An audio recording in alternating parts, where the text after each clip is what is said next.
안녕하세요. 저는 일산에 거주하고 있는 40대 후반의 여성입니다. 저는 지금으로부터 2년 전에 남편을 떠나보냈고 재혼을 하려다가 큰일을 겪게 됐어요. 지금도 가끔 그때의 꿈을 꾸는데 등 뒤에는 식은땀이 뻘뻘 나고 깨어난 뒤에도 한동안 손이 떨릴 정도의 경험이었죠. 그럼에도 저는 그 일을 이겨낼 수 있게 도와준 사람을 위해서 이렇게 글을 쓰게 됐습니다. 제 어린 시절은 불우했다고 보기보다는 참혹했어요. 어머니가 절 낳고 꽤 오랜 시간 방치했기 때문이었죠. 동네 또래 친구들에게 이름으로 불리기보다는 냄새나는 애로 불렸던 게 바로 저였습니다. 그러다 제가 7살이 되던 해에 난생 처음 아버지를 만나게 됐어요.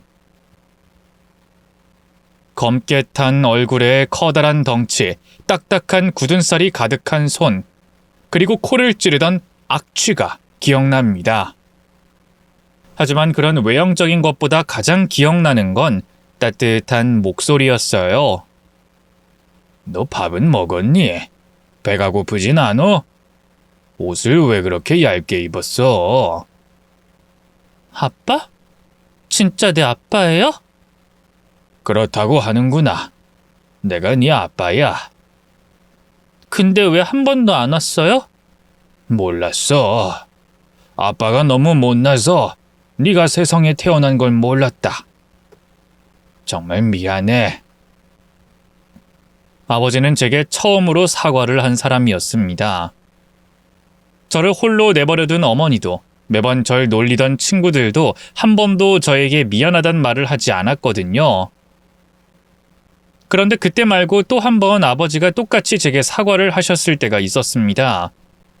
바로 저희 어머니가 도망을 쳤을 때였죠.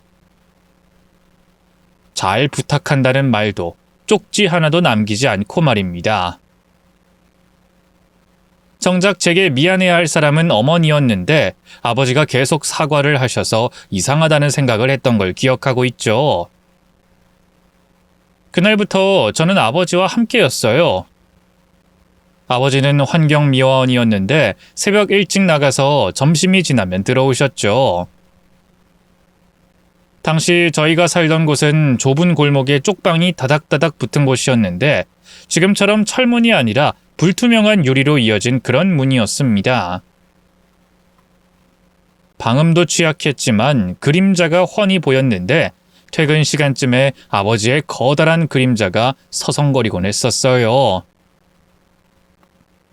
문 앞에서 들어오지 못하고 망설이고 계신 거였죠. 아빠 들어와, 나 괜찮다니까. 그래도 그 아빠 몸에서 냄새가 나서 목욕탕에서도 안 들여보내주네. 괜찮다니까, 얼른 들어와. 밖에 너무 추워. 그럼 딸, 코라도 막고 있어. 아빠 금방 들어갈게. 아버지는 정말 좋은 사람이었어요. 어쩌다가 어머니와 같은 사람을 만났을까 의심이 될 정도로 말이죠. 그러다 제가 중학교 무렵에 알게 됐습니다. 비록 정확한 유전자 검사는 아니었지만 어머니와 아버지의 혈액형에서 제가 태어날 수 없다는 걸 말입니다.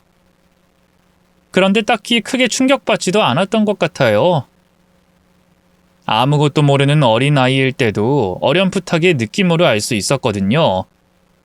이 사람이 내 아버지가 아니구나 하는 거 말입니다. 그럼에도 본능적으로 저는 그 말은 아버지에게 하지 못했어요. 그저 아무것도 모르는 척 해맑은 딸이 되고 싶었죠. 하지만 영원히 숨기지는 못했습니다. 비가 많이 오던 날 슬리퍼를 끌고 다니다가 하수구 뚜껑을 밟아 넘어지는 사고가 났거든요. 발견도 늦었고 피는 너무 많이 흘렸고 병원에 혈액은 부족했죠. 하필 제 혈액형은 RH-AB였기에 아버진 어머니에게 연락을 했던 모양입니다. 그로 인해서 모든 게 들통나고 말았죠. 다행히 수혈을 받아 수술은 끝냈고 저 역시 의식이 돌아왔습니다. 그리고 병실에서 다투던 두 사람의 이야기를 듣게 됐어요. 내 딸 내가 데리고 간다는데 당신이 뭐라고 난리를 쳐? 이제 알았잖아. 뭘 알아? 은경이 내 딸이야. 기가 차서. 혈액형 이야기 듣고도 상황 파악이 안 돼? RH-AB라고. 당신이랑 나 둘 사이에서 나올 수도 없는 희귀 혈액형이고. 그게 뭐? 희귀 혈액형이라면 우리 딸이 특별한 거지. 특별? 진짜 미치겠네. 솔직히 말해봐. 당신 애초에 당신 딸 아닌 거 알면서 모르는 척 거둔 거 맞지? 딸 생일이며 출산일 같은 거 묻지도 않고 그냥 받아준 것부터가 이상했어. 시끄러. 병실이야. 목소리 낮춰. 역시 알았구나. 근데 어떻게 10년을 모르는 척 키울 수가 있어? 와, 내가 진짜 이해가 안 돼서 그래. 내가 쟤한테 엄마로는 자격이 없는 거 나도 알아. 하지만 당신이 어렴풋이 알았든 확실히 알았든 이제 쟤도 다 알게 될 텐데 당신한테 어떻게 맡길 수가 있냐고. 맡기고 말고 할 거 없이 부모는 자식을 키워야 하는 거야. 난 은경이 부모고 앞으로 두 번 다시 내 딸 앞에 나타나지 마. 이런 일 앞으로도 없어. 내 딸이야, 은경인. 순간 저는 그 말에 아주 작게 흐느꼈고 아버진 그걸 듣고는 어머니를 바로 내쫓으셨죠. 부끄럽고 민망하고 저 스스로가 너무 최악이라는 생각까지 들면서 만감이 교차하더군요. 애초에 제가 친딸이 아니라는 걸 알고 계셨던 아버지를 속였으니 눈조차 마주볼 수 없었습니다. 은경아, 정신이 들어. 괜찮니? 아빠가 미안하다. 왜 아빠가 사과를 해? 왜? 전 울면서 아버지의 손을 잡았어요. 생각 같아서는 소리를 지르고 싶었지만 마취가 덜 풀렸는지 그것조차 쉽지 않았죠. 아버지도 우시더군요. 커다란 곰 같은 덩치를 가진 아버지는 마치 어린아이처럼 입을 벌리고 우셨습니다. 나도 너 어떻게 되는 줄 알고. 아빠는 너 없으면 못 살아. 아빠, 미안해. 진짜 미안해. 추후의 이야기를 들어보니 아버지와 어머니가 만난 것은 겨우 2달 남짓한 기간이었습니다. 늘 나쁜 남자만 만나왔던 어머니는 착하고 순한 아버지에게 끌렸지만 결국 혼인신고하고 2달 만에 다른 남자를 만나 이혼을 했다고 하더군요. 여기서 더 기가 찬 것은 제 아버지가 누군지도 모른다는 거였습니다. 수혈 때문에 급하게 연락해 물었더니 결국 이실직고했고요. 여기저기 전화를 돌리다가 결국 포기했던 겁니다. 최악이었죠. 아버진 분위기를 바꾸려는 듯 당시에 절 만난 날의 이야기를 해주셨습니다. 그때 유난히 추운 날이었지. 기억나니? 아빠는 생생하다. 노란색 티셔츠에 초록색 공룡이 그려진 작은 티셔츠를 입고 반쯤 흘러내린 큰 바지에 짝짝이 양말, 그리고 구겨시는 운동화. 뭘 그런 것까지 기억해. 아빠의 인생이 바뀐 날이었으니까. 내가 온 날이? 응. 새벽에 일을 나가는데 귀는 찢어질 것 같고 손은 너무 얼어서 내가 살아있지 않은 느낌이었어. 그저 입김 때문에 숨을 쉬는 모양이다 이런 생각만 했지. 그때 난 너무 지쳐 있었어. 하루라도 빨리 죽길 희망할 정도로 말이야. 근데 네가 온 거야. 나한테 넌 천사 같았다. 그리고 드디어 살아야 할 이유를 찾은 느낌이었지. 엄마가 밉진 않아? 아빠를 속인 거잖아. 널 보기 전엔 미웠지. 날 버리고 간 사람인데 안 미울 리가 없잖아. 근데 널 키우면서 매 순간 고마웠다. 너한텐 참 죄스러운 말이지만, 해선 안 될 생각이지만, 그런 엄마라서, 그런 여자라서 널 내 딸로 거둘 수 있어서 좋았어. 생각해봐라. 조금이라도 양심이 있었다면 너같이 예쁘고 귀한 딸을 버리고 갈 수는 없을 테니까. 아빠 눈에만 그런 거야. 아빠 눈에만. 아니, 넌 누가 봐도 예쁘고 귀한 딸이야. 아빠는 널 보는 순간부터 맹세했다. 모진 그 사람이 주지 못한 사랑까지 다 주는 그런 아버지가 되자. 그래서 사랑받는 게 너무나 당연한 그런 아이로 키워내자. 그러니까 은경아, 다신 나한테 미안하다는 말 하지 마. 알았니? 그래도 나 사실은 중학교 때 혈액형 알게 됐는데 그걸 속이고 말하지 않았어. 아니, 넌 미안할 필요가 없어. 당연한 사랑을 받은 거야. 넌 내 생명의 은인이나 다름없으니까. 그리고 미안해야 한다면 그건 아버지인 내 몫이야. 아마 그런 아버지였기에 저는 잘 자랄 수 있었던 것 같아요. 성적도 나쁘지 않았는데 운동까지 잘했죠. 덕분에 수영선수로 대학까지 들어갈 기회를 얻게 됐습니다. 그때 제 목표는 올림픽에 나가서 메달을 따는 것이었고, 아버지는 저를 응원해주는 1호 팬이었습니다. 중학교부터 지역대회에 나갈 때도 신문기사를 오려 수집하곤 하셨죠. 하지만 제 꿈과 저를 응원하던 아버지를 빼앗아간 끔찍한 사고가 일어났습니다. 골목에서 쓰레기를 수거하던 아버지를 음주운전 차량이 치워버린 거였죠. 그 속도가 얼마나 빨랐는지 머리가 떨어질 정도였습니다. 그런데도 그 운전자는 수습도 신고도 하지 않고 도망을 쳤고 뒤늦게 체포됐죠. 음주 단속을 피하려고 골목으로 무리하게 진입하다가 그렇게 됐다고 하더군요.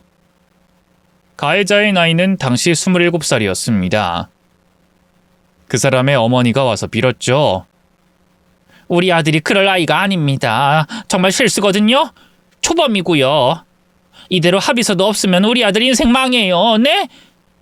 아가씨, 아니 학생, 날 봐서 한 번만 그냥 넘어가줘요. 네?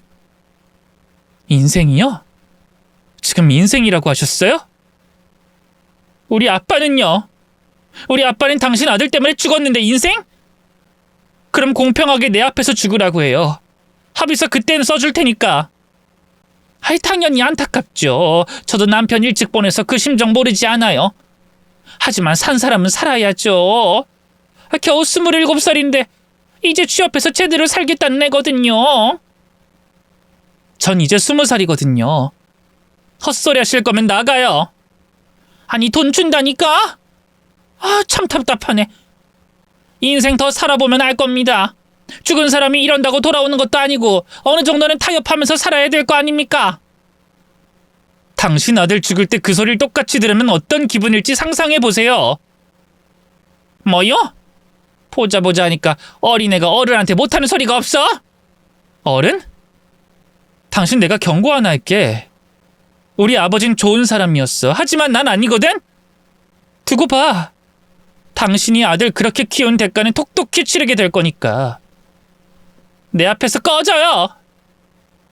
아버지의 장례를 치르고 시간이 흘렀지만 저는 도통 괜찮아지지 않았습니다. 오랜 시간 운동을 해왔기에 술, 담배는 전혀 하지 않았었는데 전 그것들에도 손을 댔어요. 그리고 훈련을 빠지기 시작했고 급기야 자퇴까지 했습니다. 그때도 겨울이었는데 아버지의 이야기가 떠오르며 아버지가 느꼈던 감정이 이해되더군요. 살아있을 이유도 모르겠고 살아있는 게 맞는지도 모르는 그런 깊은 우울의 상태 말입니다. 그러다가 그 사람을 만나게 됐죠. 저와 아버지가 살던 곳의 아래층 주인집 아들 우진 오빠였습니다. 장례식에도 왔었는데 어느 날부터 저희 집 문고리에 반찬이나 빵을 두고 가더군요. 그땐 동정받는 기분이 들어서 모두 쓰레기통에 넣어버렸죠. 그러다가 그 사람과 마주친 겁니다. 이봐요. 왜 자꾸 저희 집에 이런 거 가지고 와요? 내가 불쌍해요? 아님 이렇게 하면 본인 스스로가 엄청 좋은 사람이 되는 것 같아서? 아니, 그런 거 아니고 정말로 내 동생 같아서. 그런 말은 많이 들어요. 꼭 나이 많은 남자들이 그런 말 하더라고요. 딸 같아서, 동생 같아서. 변태 취급받기 싫으면 이런 짓 하지 마요. 다 버릴 테니까. 안 돼. 버리는 건 안 돼. 우리 엄마가 열심히 만든 것들이란 말이야. 순간 저는 말문이 막혔죠. 오빠, 아니 삼촌이라고 생각해도 어쩔 수 없는데 이상한 그런 감정으로 주는 거 아니야. 특히나 우리 엄마는 그런 맘 없고. 솔직히 아래 윗집 살면서 우리가 본 세월이 얼마야. 은경이 너 중학교 때 여기로 이사 와서 쭉 보고 자랐어. 이 정도는 해도 되잖아. 하지 마요. 동정도 하지 말고. 최대한 안 할게. 근데 버리진 마. 우리 엄마 나 10살 때부터 혼자 키웠어. 우리 아버진 살해당하셨고. 친한 친구였는데 돈 빌려주셨다가 그렇게 되신 거야. 엄마는 아저씨 돌아가신 거 보고 진심으로 슬퍼하셨어. 그러니까 동정 아니야. 공감이지. 그 뒤로도 몇 번 더 그런 일이 있었지만 전 차마 버리지 못했습니다. 썩어서 버리게 되는 것도 눈치가 보여 음식을 조금씩 먹기 시작했고요. 그렇게 2년 저는 서서히 괜찮아졌습니다. 주인집 아들과는 그 이후로 친해졌죠. 당시 우진 오빠는 건축사무소에서 일을 하고 있었는데 새벽 일찍 나가서 늦게 들어왔기에 대화를 할 시간도 거의 없었습니다. 그럼에도 같은 아픔을 가진 사람이라서 짧은 대화로도 마음이 편안해졌어요. 그러다 보니 더욱 가까워졌고 우린 연인이 됐습니다. 만남이 지속되다 보니 자연스럽게 결혼 이야기가 오갔을 무렵이었죠. 건축 현장에서 낙상 사고로 다리가 자재에 깔리게 되어 왼쪽 다리를 잘라내는 수술을 받게 됐습니다. 폐혈증이 와서 어쩔 수 없었다고 했고요. 당연히 전 개의치 않아 했습니다. 결혼식도 예정대로 치렀고요.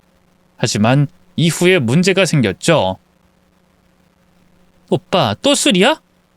진짜 자꾸 술을 왜 그렇게 마셔? 이거 알코올 중독이야. 나도 어쩔 수가 없어. 병원에서도 문제가 없다는데 난 내 다리가 자꾸 아파.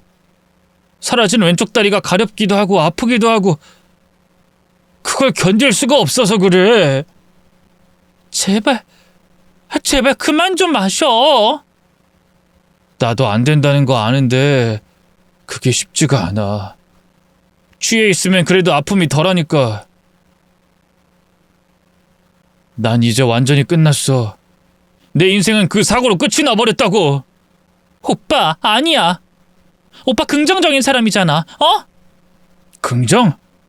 맞아, 긍정적이지. 아직 다리 한쪽이나 남아있잖아. 이 정도면 긍정적인 거 맞지? 그러니 잔말 말고 술 좀 더 사와. 이 다리로 내가 가는 것도 이상하고 엄마한테 시킬 수 없으니까. 아니면 이혼하든지. 그 당시를 떠올리면 꽤나 힘들었습니다. 다친 남편 대신해서 제가 일을 나가기 시작했는데 돌아오면 엉망이 된 집을 치워야 했고 남편의 술주정까지 받아야 했거든요. 하지만 그 중에서도 가장 힘든 것은 시어머니였죠. 남편이 사고가 난 순간부터 시어머니도 이전과 달라졌거든요. 조금 무뚝뚝하긴 해도 혼자가 된 제게 반찬을 챙겨주는 따뜻한 분이었고 부모 없는 저였지만 결혼도 허락하신 분이었지만 그날을 기점으로 완전히 바뀐 겁니다. 너 지금 일 좀 한다고 유세 떠니? 대학 졸업도 못한 고졸이라 쥐꼬리 같은 월급 받아오면서 유세 떨어? 내 아들이 사오라고 했으면 냉큼 알겠습니다 하지 못해? 하지만 어머니, 술을 너무 과하게 먹잖아요. 어머니라도 좀 말려주시면. 내가 왜? 못 들었어? 아프다고 하잖아. 병원에서는 환상통이라고 하던데 이름이 있는 건 질병이야, 질병. 그런데 그나마 술을 마시면 괜찮다는데 그걸 하나 해주기가 싫어서 신랑 일을 해? 너도 참 그렇게 안 봤는데 이기적이네. 자기 아플 때는 세상 슬퍼하더니 내 아들 아픈 건 안중에도 없는 거지? 절대 그런 거 아니고요. 정 아프면 진통제를 처방해달라거나 하는 게 좋잖아요. 따박따박 말 대꾸하는 거 보니까 찔린다, 찔려. 이래서 부모 없는 애랑 결혼하는 걸 말리는구나 싶네. 너희 아버지가 참 대단한 걸 우리 집에 놓고 갔어. 어머니! 어디서 언성을 높여? 왜? 아버지 욕하는 건 또 싫으니? 네가 그렇게 아버지 생각하면 그 판만큼 안에 판에 판이라도 내 아들 좀 생각해라. 이것도 싫고 저것도 싫으면 나가든가. 말은 그렇게 하시지만 전 끝까지 참았습니다. 제가 아버지를 떠나보내고 힘들었던 시간에 큰 힘이 되어준 사람들이었기 때문이었어요. 그러니 저도 마땅히 그래야 한다고 생각했죠. 그리고 그렇게 노력한 끝에 제게 기적 같은 선물이 찾아왔습니다. 바로 아이를 임신했던 거죠. 처음 소식을 전했을 때 제겐 희망이 있었어요. 이전과는 너무나 많이 달라진 모든 것들이 제자리를 찾을 거라는 희망이었죠. 시어머니는 제 아이에게는 좋은 할머니가 되어주실 거라는 생각, 남편이 술을 끊고 아이를 위해 살아갈 힘을 내줄 거라는 상상도 했습니다. 그러나 실제로는 아니었죠. 뭐? 은경아, 내가 잘못 들은 건가? 임신? 지금 임신을 했다는 거야? 나 임신했어. 벌써 7주 차래. 생리기간이 불규칙해서 몰랐거든. 아니지, 우린 분명 피임했잖아. 그럴 리가 없지. 100%는 없는 거잖아. 정 못 믿겠으면 검사해도 되니까 아빠 될 준비나 해. 얼떨떨하고 당황한 그 눈빛과 좌절한 듯 머리카락을 뜯는 남편의 모습에 적잖이 실망스러웠는데, 결혼 초에는 손녀를 보고 싶다고 노래를 부르셨던 시어머니의 반응도 좋진 않았습니다. 그저 제게는 축하한다 뭐한다 말 없이 오빠에게 가서 소리를 그렇게 지르며 싸웠고요. 그땐 숨죽여서 참 많이 울었습니다. 친아빠도 아닌 사람임에도 넘칠 정도로 사랑을 주셨던 제 아버지처럼 저 역시도 제 아이에게 그런 사랑을 주고 싶었으니까요. 무엇보다 가족이 둘이나 더 있으니 정말로 완벽하게 사랑받는 아이로 키울 수 있을 거라고 생각했습니다. 하지만 그건 저 혼자만의 생각일 뿐이었죠. 시어머니는 심지어 이런 말도 했습니다. 치워라. 지금 우리 형편 빤하잖니? 네 남편 저렇게 되고 너도 일도 못할 거고 그럼 남은 건 이 집이 전부잖니? 길거리에서 사는 것보다 깔끔하게 치우는 게 훨씬 나아. 제가 어떻게든 잘 키워볼게요. 어머님도 혼자 힘으로 남편 잘 키우셨잖아요. 난 그때도 이 집이 있었어. 월세 받고 능력이 있으니 가능했던 거야. 근데 넌 뭐가 있니? 받쳐줄 친정이 있기라니, 아니면 학력이 있어서 괜찮은 곳에 취직이라도 할 수 있니? 없잖아. 아무것도 없으면서 아이 낳는 거? 그것도 사실 죄야, 욕심이고. 그래도 이미 생긴 아이를 어떻게 지워요? 그런 말 하지 마세요. 저도 상처받아요. 세상에 상처받을 것도 많다. 현실적으로 살라는 말이 왜 상처야? 지금 누가 나 좋자고 이래? 아니야. 난 우리 모두가 살 방법을 생각하는 거야. 어머님, 저 돈 있어요. 아버지가 남겨주신 것도 아직 그대로고요. 보험료도 있고요. 그거 믿고 그래? 막말로 그 돈이 얼마나 한다고? 아이 키우는 비용 요즘에 얼만 줄 알고 떠드는 거야? 낳는다고 다 애미가 되는 게 아니다. 책임 못 질 거면 아예 안 낳는 게 아이 입장에서도 훨씬 좋다. 너도 그렇게 생각하지 않니? 친모가 너 버렸다고 들었는데. 맞아요. 근데 저 아빠가 키워주셔서 정말 행복했거든요. 그거면 됐잖아요. 제가 울먹거리자 결국 시어머니가 포기는 하셨지만 그렇다고 반기지도 않았어요. 아무리 잘해도 저와는 계속 거리를 두려고 했고 남편 역시도 이전보다 더 차갑게 절 대했죠. 뿐만 아니라 술도 더 많이 마시기 시작했습니다. 그러다 제가 임신 6개월 때 남편은 쓰러져서 구급차로 이송됐죠. 하지만 더 큰 충격은 거기서부터였습니다. 검사 결과 남편이 간암 말기라고 했기 때문이었어요. 사실상 손을 쓰기 어려울 정도로 전이도 된 상태였습니다. 저는 그때 누군가 제가 죽길 바라는 건 아닐까 하는 생각이 들 정도였어요. 마치 도미노처럼 연속적으로 불행이 제 앞에 차례로 펼쳐지는 기분이었죠. 하지만 저는 끝까지 포기하지 않으려고 했어요. 아버지의 사망보험금 그리고 그간 저축한 금액까지 모두 털어 항암 치료를 하자고 남편을 설득했습니다. 하지만 남편도 시어머니도 모두 거부했죠. 가망이 없다고 하잖아. 이미 전이가 돼서. 항암으로 줄이면 되잖아. 그래서 항암 치료하는 거고 수술은 그 뒤에 결정하면 되는 거니까. 일단은 상황 보면서 상담해보자. 내가 하는 거야. 내가 선택하는 거라고. 왜 내 삶의 선택권을 당신이 가지는데? 왜 나더러 그 힘든 치료까지 하게 하는 거냐고? 태어날 아이를 위해서 발버둥 치는 게 나빠? 항암이고 수술이고 가망 없으면 안 해? 아니 해! 살아있을 사람들을 위해서라도 해보라고! 이제 오빠는 내 남편이자 내 딸의 아빠야! 결국 제 고집이 이기긴 했습니다. 남편은 군말 없이 항암을 시작했고 열심히 이겨내려고 노력도 했어요. 하지만 정확히 6개월 만에 숨을 거뒀죠. 다정이라는 딸의 이름 하나만 남기고 말입니다. 시어머니는 그 일로 분노하셨어요. 이게 다 너 때문이다. 내 아들 마지막을 이렇게 힘들고 고통스럽게 만들어야 했니? 네 욕심 때문에? 6개월. 그 시간 동안 내 아들은 토하고 발작하면서 그렇게 보내야 했어. 이 꽉 막힌 병원에서 숨을 거둬야 했다고. 진짜 죄송해요. 하지만 저 포기 못해서 그랬어요. 최선을 다해보는 거잖아요. 그래야 후회가 없고요. 그냥 보냈다면 속이 좀 편하셨을 것 같으세요? 그래, 이제 알겠다. 너 자체를 들여오지 말았어야 했어. 네? 그게 무슨... 화근이 너였어. 멀쩡하던 네 애비 음주운전 사고로 죽고 내 아들 딸이 저렇게 된 것도 너랑 결혼하고 나서지. 그리고 간암까지. 너야 너. 네가 집안 말아먹고 남자 잡아먹는 사주를 타고 나서 그런 거라고. 어머님, 누가 네 어머니야? 왜? 나도 죽이려고? 그래, 죽여라. 너 이대로 우리 집에 있으면 진짜 내가 확 죽어버릴 거야. 그러니까 썩 내 눈앞에서 사라져라.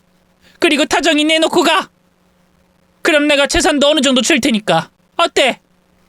다정이는 안 돼요. 제 아이고 엄연하게 제가 양육권자거든요? 그럼 뭐하니, 능력이 없는데. 내 아들 항암시키고 뭐한다고 너 있는 돈 다 썼지. 내 아들이 생전에 모은 돈은 그간 생활비로 썼고. 그러니 너 가진 돈 하나도 없어. 근데 무슨 수로? 재혼이라도 하면 모를까. 그 빚덩이 어린애를 데리고 뭘 할 수 있어? 할 수 있어요. 그래, 그럼 당장 나가. 내 눈앞에 다신 나타나지 마. 다정이만 내가 키울 수 있게 해준다면 원하는 거 주마. 아니, 이 집 명의도 돌려주마. 재혼만 하면 된다. 난 네가 우리 집 며느리로 남아있는 것조차 싫으니까.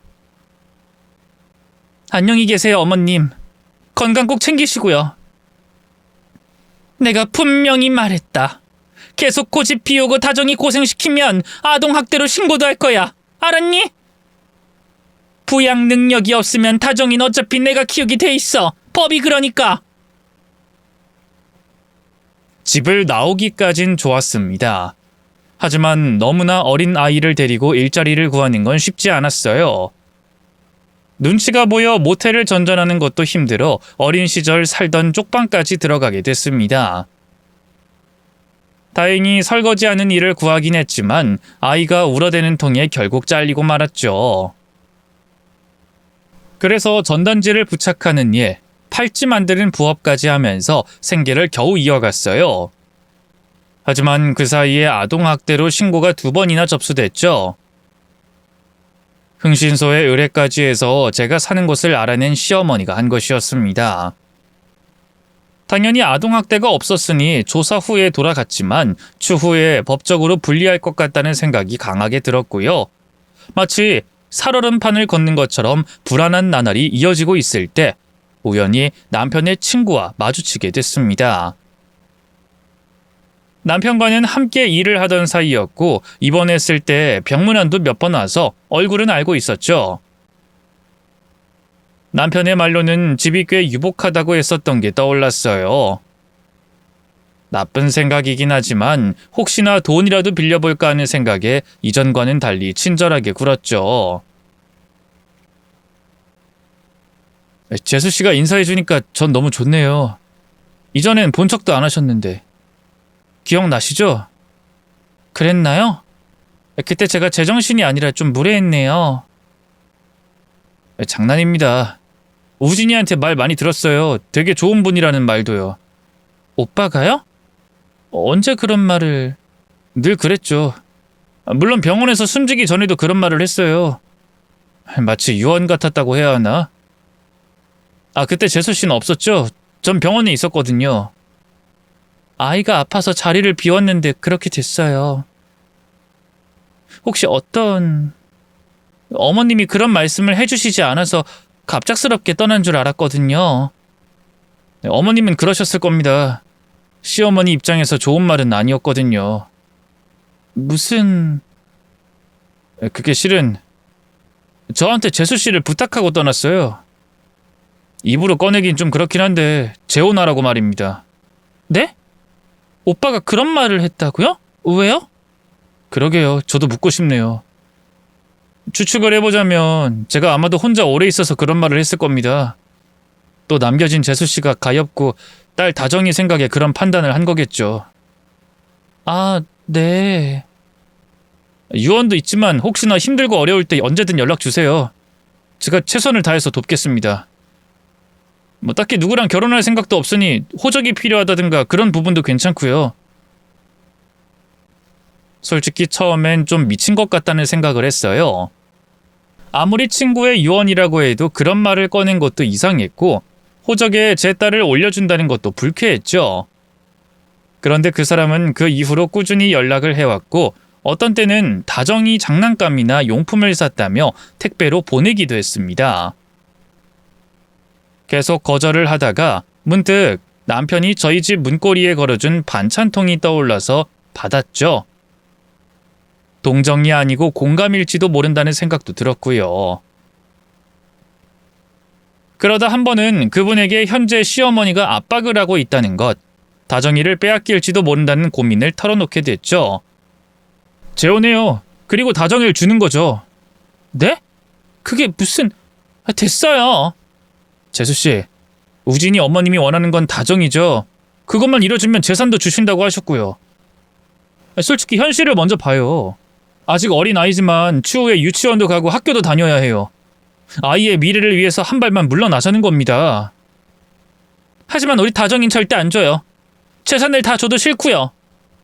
애초에 주고 싶다고 주고 달라고 한다고 받을 수 있는 게 아니거든요. 자식이라는 게. 일단 재산만 받고 그때 가서 법적인 소송하면 됩니다. 그럼 재산도 아이도 모두 지킬 수 있죠. 엄마라는 게 그래요. 이혼을 하든 뭘 하든 일단 아이는 대부분 엄마에게로 가게 되어 있죠. 아무리 그래도 돈 때문에 그럴 순 없어요. 애초에 그 돈을 왜 잃었는데요? 우진이 치료비로 썼잖아요. 본래라면 우진이 어머님이 어느 정도 보탰어야 하는 돈인데 그렇게 생각하면 상황은 단순해지죠. 딱 받을 만큼만 받고 죄송합니다 하더라도 누가 뭐라고 해요? 그럴까요? 그럼 딱히 재혼은 하지 않아도 되잖아요. 당장 할 수 있는 방법도 없고 솔직히 하고 싶지 않아요. 재혼은 증거가 필요가 없죠. 왜? 서류상으로 나오는 거니까. 근데 아이만 데리고 가서 재산 좀 달라고 하면 분명히 어떤 식으로는 계약서를 작성할 거라고 봅니다. 그리고 왜 방법이 없어요? 제가 있잖아요. 제가 대신할게요. 친구 유언도 들어줄 겸 해서요. 네? 뭐 큰일도 아니잖아요. 재혼했다가 나중에 이혼하고 싶거나 진짜 재혼 상대가 나타나면 이혼해드리면 되는 거고. 저도 우리 집에 할 말은 있어야 하니까 나름 방패처럼 쓸 수도 있고요. 저희 어머니가 결혼을 했으면 하시거든요. 늘 닭다리라. 그럼 양가 어른들도 속이고 계약 결혼을 하자는 건가요? 그렇죠. 그럼 재산도 없고 또 제 집에서 살 수도 있고 적당히 안정되고 다정이 유치원 가게 되면 집 따로 알아봐도 되고 그때 가서 이혼 절차 밟아도 되고요. 어때요? 이게 말이 안 될 것 같은데요. 걱정되는 거야 당연하죠. 고민하실 수 있습니다. 근데 재수씨, 저 외에 믿을 사람 있나요? 이 정도면 신뢰도 많이 쌓였다고 생각해요. 이런 제안 저라고 너무 좋아서 하는 거 아니고요. 다만 걱정이 되는 겁니다. 명색이 제 친구의 딸이고 아는데 허튼 생각도 하지 않고요. 확실히 남편의 친구는 좋은 사람이긴 했습니다. 남편과 제가 주로 다퉜던 술 문제 역시도 중간에서 중재를 해줬던 유일한 인물이었고요. 심지어 그 사람은 술을 한 잔도 먹지 못하는 사람이었는데도 늘 남편이 술을 마시면 함께 있어줬고 데려다 주기까지 했죠. 그래서 저는 고민 끝에 모험이라도 해보려고 했어요.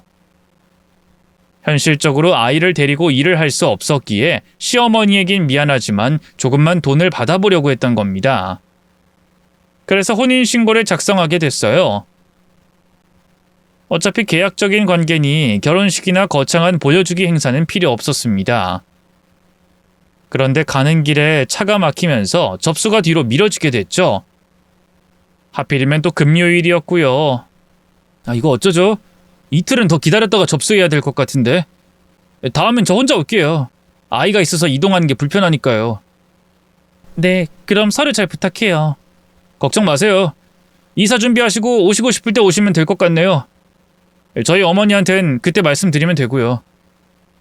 그럼 우진이 어머님은 언제 만나러 가실 생각이죠? 원래는 접수하고 가려고 했는데 그냥 주말에 가려고요. 혹시 마음 바꾸셨으면 접수 안 해도 될지도 모른다는 생각도 들어서요. 너무 기대는 하지 마세요. 며느리를 그렇게 내쫓고 무슨...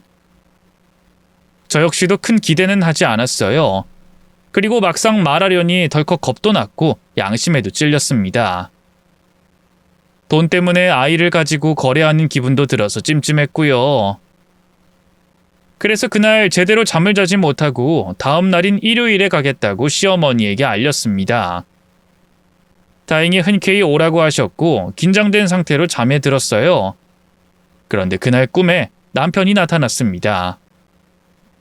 창백한 얼굴에 풀린 눈, 예전에 몇 번이나 봤던 술에 취한 모습처럼 보였죠. 꿈이라는 걸 인지하지 못했기에 전 한숨을 쉬었습니다. 마치 남편이 살아있었을 때처럼 했죠. 당신 또 술이야? 언제까지 이럴 거야? 이제 그만할 때도 됐잖아. 나 좀 그냥 내버려둬. 내 인생이야. 내 맘대로 할 거야. 순간 욱했고 저도 모르게 소리를 질렀어요. 당신 딸은 생각 안 해? 우리 딸 다정이 모두에게 사랑받고 자라라는 뜻이라며. 그때 다정이가 천천히 저희 곁으로 왔죠. 아마 그때였을 겁니다. 저 스스로가 꿈이라는 걸 깨달았어요. 왜냐하면 부쩍 자란 다정이와 남편이 동시에 존재할 수 없었기 때문이었죠. 가만히 서서 다정이를 물끄러미 보던 남편이 무릎을 꿇었습니다. 그리고는 다정이 머리를 쓰다듬고는 이마에 입을 맞췄죠. 그러자 다정이가 스르륵 먼지처럼 사라졌고 천천히 제 쪽으로 고개를 든 남편의 얼굴은 시커멓게 바뀌어 있었습니다. 여보? 이마에 도드라진 핏줄과 벌어진 입 사이로 보이는 잇몸, 화가 난 듯 꿈틀거리는 턱 근육. 전 그런 남편의 모습은 단 한 번도 본 적이 없었고 상상조차 해본 적이 없었어요. 이내 남편은 핏발선 눈으로 저를 노려보더니 이내 제 발목을 거칠게 잡고는 당겼습니다. 그 새끼랑 결혼하면 당신 인생 끝이야! 정말 제 귀 바로 옆에서 비명을 지르는 것처럼 엄청나게 큰 소리였어요. 저는 너무 놀라서 실제로도 비명을 지르며 일어났고 거칠게 숨을 몰아쉬었죠. 어찌나 무서웠는지 손바닥에 제 손톱 자국까지 선명하게 나 있었습니다. 제가 주먹을 쥐어서 그렇게 된 거였죠. 넘어가기에는 너무나 찜찜한 꿈이었어요. 꿈 해몽, 꿈 풀이 이런 걸 믿지 않았지만 그때는 어디에라도 매달려 보려고 했죠. 저는 네이버 지식인에 제가 꾼 꿈을 적어 꿈 해몽을 부탁했습니다. 그런데 무속인이라는 분에게 답변이 바로 달리더군요. 꽤 긴 내용이었지만 요약을 하면 이렇습니다. 죽은 사람이 꿈에 나와 생전과는 다른 모습으로 겁을 주는 것은 위해를 가하려는 것이 아니라 돕기 위해서라고 하더군요. 특히 겁을 주려고 소리를 지르거나 평소 쓰지 않는 욕을 사용한 건 역시 같은 이유라고 했죠. 만약 평소와 같은 목소리와 분위기였다면 그저 슬픈 감정만을 가지고 꿈에서 깨어났을 거라고요. 그래도 막상 어떻게 해야 할지 몰라서 고민하다가 문득 흥신소가 떠올랐습니다. 시어머니가 제가 사는 곳을 찾아낸 것도 거기를 통해서였다는 걸 알고 있거든요.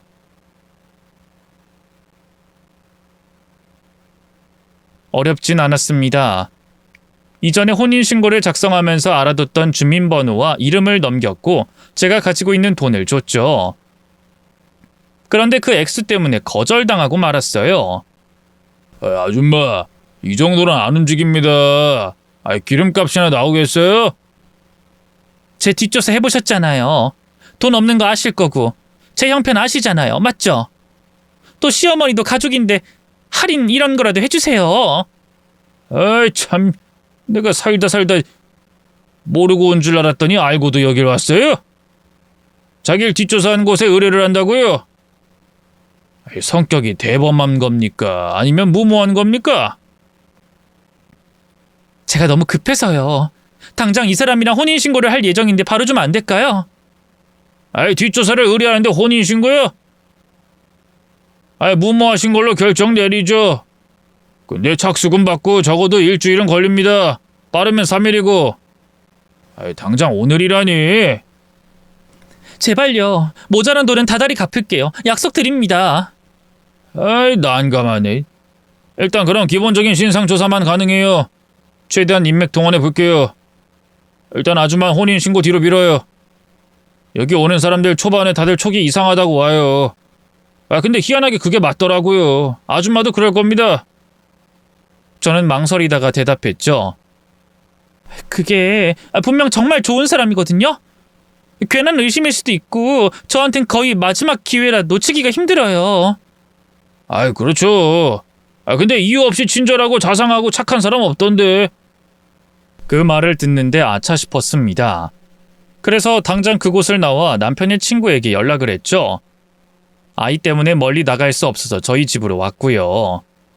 전 눈치를 보다가 겨우 입을 열었습니다. 혼인신고요. 조금만 더 뒤로 밀어주실 수 없으세요? 월요일에 접수하려고 저 일도 쉬는데요. 그냥 하시죠. 더 기다리면 뭐가 달라지나요? 부탁 좀 할게요. 네? 정말로 마지막으로요. 부탁과 거절이 차례로 한 번 더 오가다가 갑자기 크게 한숨을 쉬더군요. 그리고는 머리를 신경질적으로 긁고는 짜증스럽게 말했습니다. 왜 그렇게 까다로워? 그냥 해! 하면 된다고! 돈 받으려고 하는 거 아니야? 이렇게 배려를 해주면 적당히 물러나고 다소곳한 그런 게 있어야지. 내가 만만해? 그런 게 아니라요. 설명하지 마! 나 가르치는 것 같으니까.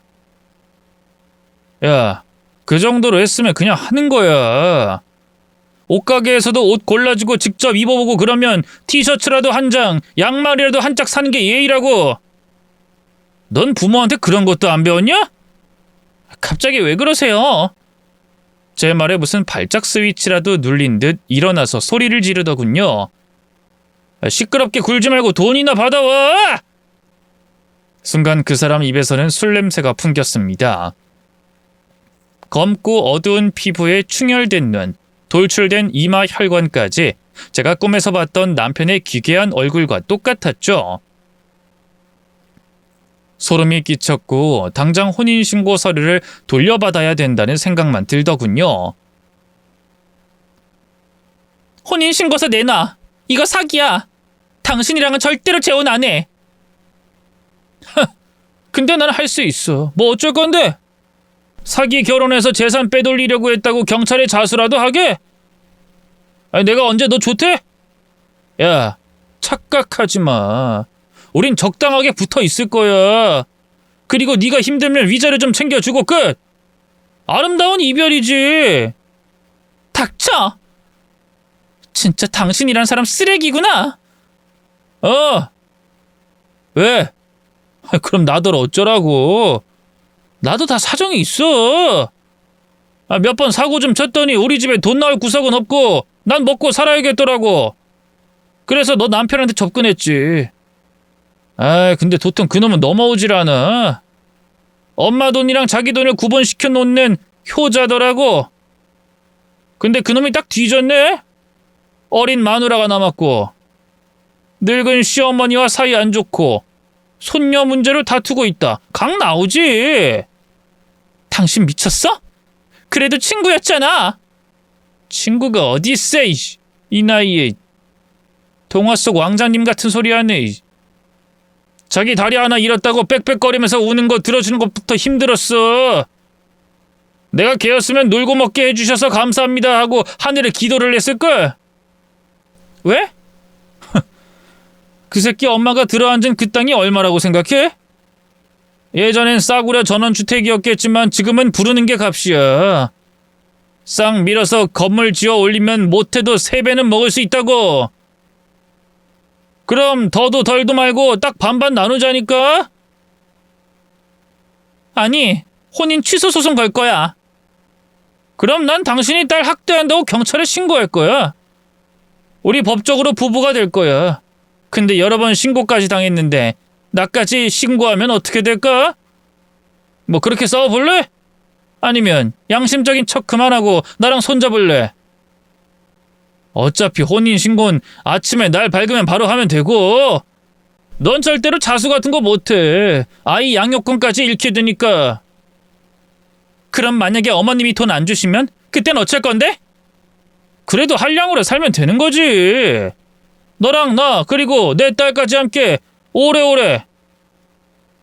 나는 아쉬울 게 없어. 제일 무서운 게 뭔지 알아? 잃을 게 없는 사람. 그게 바로 나고. 근데 아쉽지만 어머님은 너한테 돈 주실 거야. 친구는 유언이었으니까. 유언? 너 재혼시키고 재산도 주라고. 난 딱 알겠던데. 어머님이 너 일부러 쫓아내고 애도 달라고 한 거. 그 나이에 애를 누가 보고 싶겠어? 그러니까 우리 돈만 보고 함께 하자. 어? 혼란스럽더군요. 이제까지 시어머니의 행동이 어쩌면 남편의 유언 때문일지도 모른다는 생각을 하니 말입니다. 재혼을 독촉하듯 집문서까지 걸었고 사람을 시켜 제 뒷조사를 했으며 이상한 누명을 씌워 경찰에 신고까지 한 것 모두요. 그런데 막상 그 말에 전 힘을 얻었습니다. 자수할래. 사기 결혼이든 뭐든 나 자수할 거야. 그러니까 이런 미친 이런 것들은 매가약이지. 그 사람 눈이 반쯤 뒤집히더니 제 양 손목을 잡고는 뒤로 밀어버렸습니다. 그리고 때리려는 듯 주먹을 꽉 쥐었죠. 저는 비명을 지르며 눈을 양손으로 얼굴을 가렸는데 갑자기 제 어깨로 강한 압박이 느껴졌습니다. 슬그머니 눈을 떠보니 그 사람이 제 옆에 쓰러져 발버둥 치고 있었죠. 그리고 그 뒤에는 경찰과 함께 시어머니가 서 계셨습니다. 전 그걸 보고 안도했는지 그대로 졸도해버렸고요. 눈을 떴을 때는 병원이었고 시어머니가 제 곁에 계셨죠.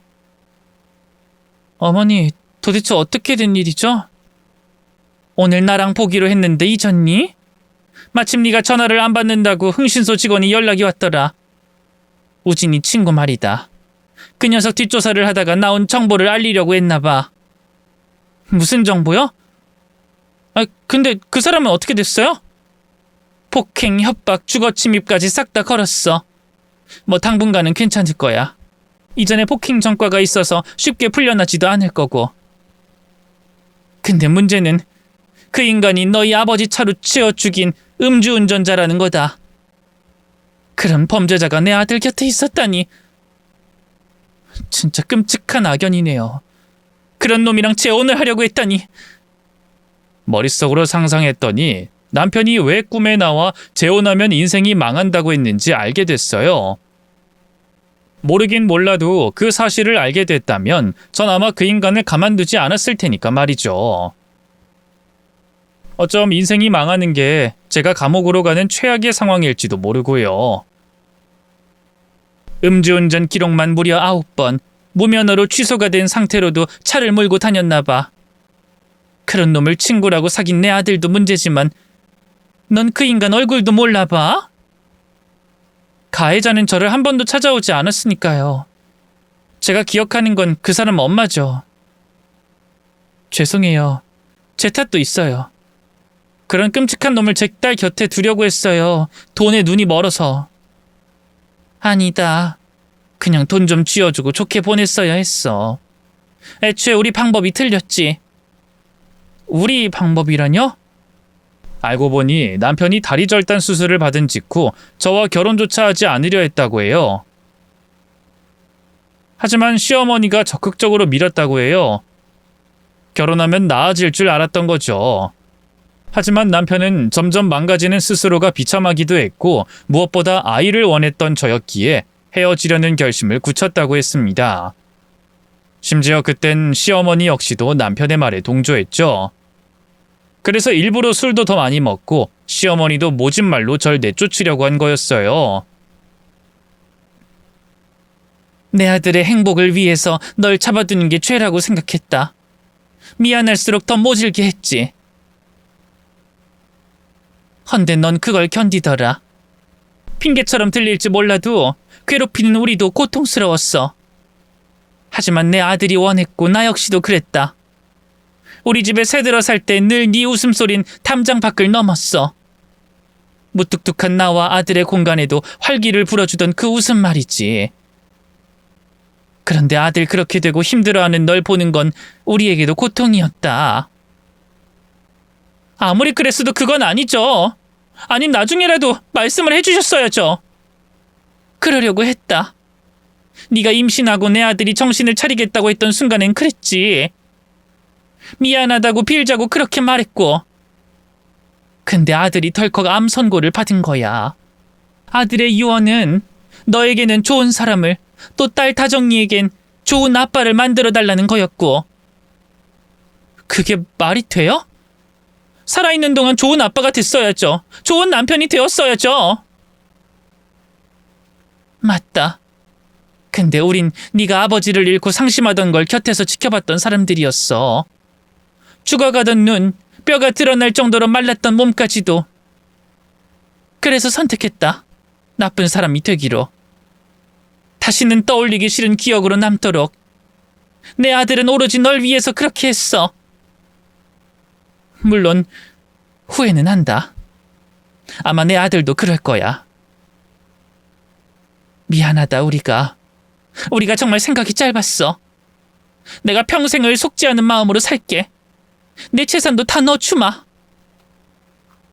남편네 친구는 벌을 받게 됐어요. 항소 때문에 선고는 미뤄졌지만 집행유예 기간에 또 같은 범죄를 저질렀기 때문에 집행유예 됐던 기간까지 추가가 된다고 알고 있습니다. 그런데 저희 아버지의 죽음과 제 슬픔에도 이기적이었던 그 남자의 어머니는 막상 재판조차 오지 않았더군요. 뒷조사를 통해 알게 된 것 중 하나인데 원래 여유로웠던 중산층이었지만 사고친 아들을 뒷수습한다고 파산까지 하게 됐다고 합니다. 정말로 제가 한 말처럼 아들을 잘못 키운 대가를 받게 된 것 같아 속이 시원했죠. 사건 이후 시간은 흘렀지만 솔직히 지금까지도 시어머니와 남편의 방식을 이해하진 못합니다. 저를 위해서 했다고 하지만 오히려 제가 온전히 슬퍼할 기회조차 빼앗았다고 생각하고요. 하지만 또한 그렇기 때문에 용서할 수도 있었죠. 아무리 저를 구박하고 미워했어도 제 감정을 빼앗진 못했으니까 말입니다. 돌아가신 아버지는 제게 이런 말을 해주셨어요. 가족이란 누구의 핏줄이냐로 선택하는 게 아니라 누구를 사랑하느냐에 따라 달린 거라는 말이죠. 그러니 저도 용서를 하는 것은 어렵지 않았습니다. 매일 새벽 일어나 저에게 먹일 반찬을 새로 하고 조심조심 문고리에 걸어뒀던 그 관심과 사랑을 알고 있으니까요. 또 홀로 남겨진 제가 덜 아프도록 재혼을 시켜달라는 남편의 마지막 유언도 얼마나 힘들었을지 압니다. 비록 방식이 잘못되고 표현이 다를 뿐 사랑이라는 건 변함없다고 생각해요. 늦긴 했지만 이제부터라도 남편의 진짜 유언에 따라서 살려고 합니다. 마음껏 슬퍼하고 빈자리에 가슴을 치면서도 사랑했던 기억에 웃고 딸아이의 얼굴에서 언뜻 보일 남편을 그리워하고 원망하기도 하면서 되도록 행복하게 살 작정이죠.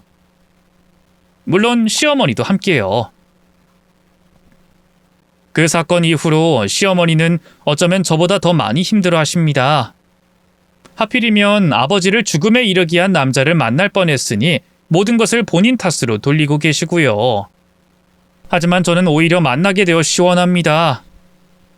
돈 많은 집 아들로 평생 잘 먹고 잘 살 수도 있다는 생각에 괴로웠는데 그런 최악의 인생으로 살고 있다는 걸 확인했으니까요. 그 남자와 그 남자의 어머니는 서로가 서로의 감옥이 되어 영원히 그렇게 살 테고요. 그러니 시어머니도 더 이상은 저에게 미안하다는 말을 하지 않으셨으면 좋겠습니다. 우린 가족이니까요. 구독자님들도 저희 세 식구 많이 응원해 주시면 좋겠습니다. 제 이야기 들어주셔서 감사해요.